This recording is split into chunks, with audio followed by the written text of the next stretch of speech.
একটা কফি বানিয়ে দাও, আমি নামাজ পড়ে এসে খাবো। স্ত্রীর কাছে এই ছিল আজিজুর রহমান মুসাব্বিরের শেষ আবদার। কিন্তু সেই কফিতে আর চুমুক দেওয়া হয়নি। তার আগেই তেজদুরি বাজারের গলিতে এক পৈশাচিক কিলিং মিশন স্তব্ধ করে দেয় তার হৃৎস্পন্দন। এরই মধ্যে শুক্রবার গভীর রাতে মানিকগঞ্জ ও গাজীপুরে অভিযান চালিয়ে এই কিলিং মিশনের প্রধান শুটার জিনাত ও পরিকল্পনাকারী বিল্লাল সহ ৩ জনকে গ্রেপ্তার করেছে ডিবি পুলিশ।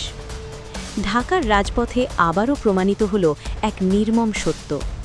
এদেশে মানুষের জানের চেয়ে টাকার জোর অনেক বেশি। পকেটে টাকা থাকলে আর সঠিক নেটওয়ার্ক জানা থাকলে প্রকাশ্য দিবালোকে মানুষ খুন করা এখন যেন ডাল ভাত। স্বেচ্ছাসেবক দলের সাবেক নেতা মুসাব্বির হত্যা কোনো সাধারণ অপরাধ নয়। এটি কারওয়ান বাজারের হাজার কোটি টাকার আধিপত্য দখলের এক রক্তাক্ত চিত্রনাট্য। মুসাব্বির হত্যাকাণ্ডের তদন্তে নেমে গোয়েন্দা পুলিশ কারওয়ান বাজার কেন্দ্রিক চাঁদাবাজি ও আধিপত্য বিস্তারের বিষয়টিকে গুরুত্বের সঙ্গে দেখছে।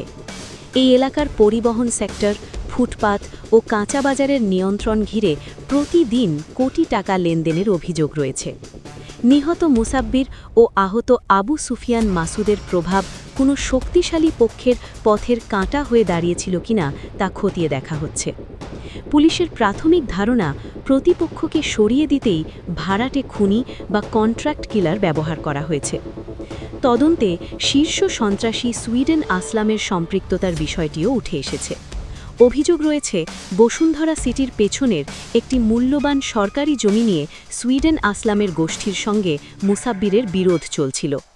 কারাগার থেকে এই হত্যাকাণ্ডের নির্দেশ এসেছে কিনা তা তদন্তকারীরা বিশ্লেষণ করছেন। হামলাকারীদের পেশাদারিত্ব, মাত্র কয়েক সেকেন্ডে 5 রাউন্ড গুলি করে নির্বিঘ্নে পালিয়ে যাওয়া দেখে তদন্ত সংশ্লিষ্টরা ধারণা করছেন এটি কোনো পেশাদার অপরাধী চক্রের কাজ। মুসাব্বির হত্যাকাণ্ডের ঘটনাটি রাজধানীর আইন শৃঙ্খলা পরিস্থিতির জন্য নতুন করে উদ্বেগের জন্ম দিয়েছে। রাজনৈতিক বা ব্যবসায়িক বিরোধ নিষ্পত্তিতে সরাসরি শুটার ভাড়া করার প্রবণতা বৃদ্ধি পাচ্ছে। যদিও পুলিশ দ্রুততম সময়ের মধ্যে মূল শুটার ও সন্দেহবাসন পরিকল্পনাকারীকে গ্রেপ্তার করতে সক্ষম হয়েছে, তবুও টাকার বিনিময়ে ভাড়াটে খুনি দিয়ে হত্যার এই সংস্কৃতি রোধ না করা গেলে সাধারণ মানুষের নিরাপত্তা চরম ঝুঁকির মুখে পড়বে। নিহতের পরিবার বিচার দাবি করছেন, কিন্তু কারওয়ান বাজারের আধিপত্য কেন্দ্রিক এই সংঘাত ভবিষ্যতে আরও প্রাণহানির কারণ হতে পারে বলে আশঙ্কা করছেন সংশ্লিষ্টরা।